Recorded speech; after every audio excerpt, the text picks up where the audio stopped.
Touba Gaz mooy ànd ak yéen ci màggal gi di leen jagleel ci màggalu Touba indi gaz yu rafet bari njariñ am kaaraange te noppale. En tout cas, merci pour cette opportunité que vous me donnez pour évoquer ce sujet extrêmement important pour l'État du Sénégal, mais aussi pour toutes les populations sénégalaises. Nous avons, il y a quelques semaines, tenu un séminaire gouvernemental qui a regroupé l'ensemble des acteurs de l'État pour discuter des sujets communs qui seront évoqués lors des États généraux qui seront présidés par son Excellence le Président de la République, Bassirou Diomaye Diakhar Faye. C'est dans la suite de ce séminaire gouvernemental que nous avons tenu à rencontrer l'ensemble des acteurs de transport public, que ce soit les acteurs du transport routier, les acteurs du transport ferroviaire, aérien et même du maritime, pour globalement discuter de la problématique de transport dans notre pays afin de trouver définitivement des solutions.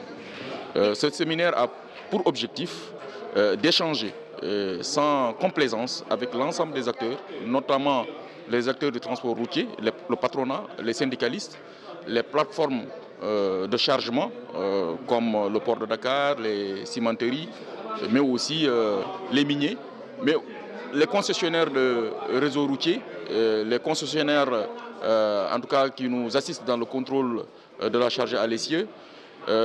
En fait, bref, pour dire l'ensemble des acteurs du transport, pour discuter en tout cas de cette problématique. Il y a déjà un certain nombre de sessions qui sont retenues, sur lesquelles il y a eu déjà une première réflexion avec les acteurs du gouvernement. Il s'agit de partager les résultats de cette réflexion avec l'ensemble des acteurs pour qu'ils puissent apporter leurs commentaires et en tout cas leurs inputs pour nous permettre d'avoir des consensus.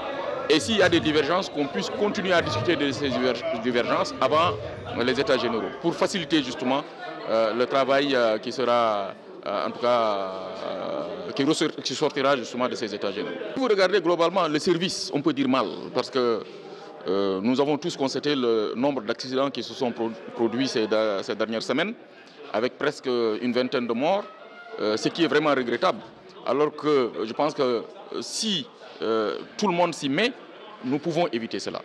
L'État a beaucoup fait, en tout cas pour remettre à niveau les infrastructures routières, même s'il reste encore beaucoup de choses à faire, surtout au niveau du désenclavement interne des territoires. Mais il faut reconnaître qu'il y a eu quand même un effort extrêmement important qui a permis de relever le niveau de service de notre réseau routier. Il y a des autoroutes. Aujourd'hui, de Dakar, nous pouvons aller jusqu'à Touba sur une autoroute.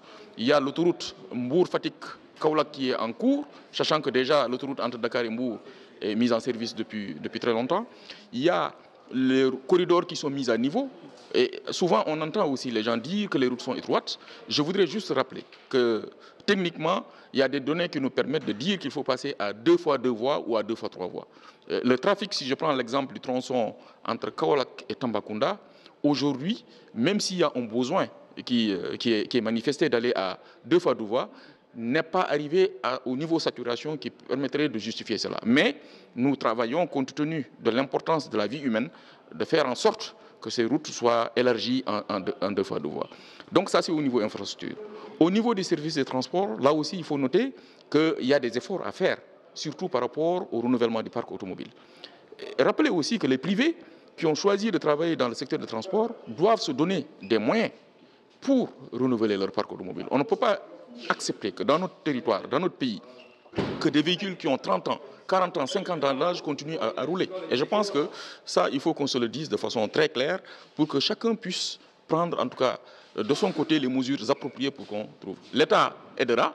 L'État, s'il s'agit de mettre en place des garanties pour aider le secteur privé à se développer, l'État le fera.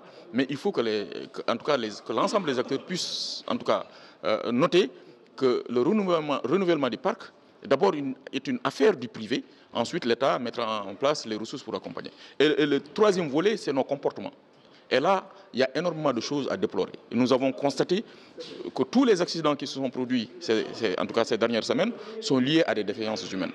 Le chauffeur qui dort, le chauffeur qui est au volant, le chauffeur qui devait faire un stop qu'il n'a pas fait, et surtout le cas de Ndouloumadi, et c'est des pertes en vie humaine. Je pense que ça, c'est des choses qu'il faut relever, et l'objectif justement de cette rencontre, c'est de façon transparente de discuter avec l'ensemble des acteurs pour arriver à trouver des solutions consensuelles pour permettre à notre pays d'évoluer, en tout cas vers, en tout cas au niveau des services beaucoup meilleurs. Dans ces mesures, si vous avez regardé, il n'y a eu que 4 mesures qui avaient été appliquées. Toutes les autres mesures n'ont pas été appliquées.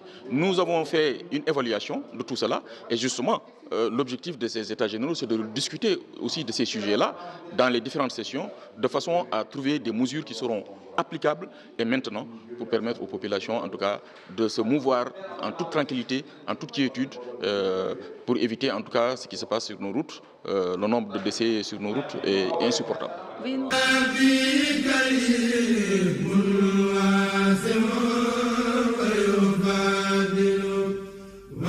dépôt Touba Gaz bi ci Ngabou di ngeen fa fekk sunu xeetu gaz yëpp ngir dab seen bànneex. Touba Gaz Ngabou mu ngi féete ci route nationale RN3 ak Galu Jàmm ak Touba Gaz.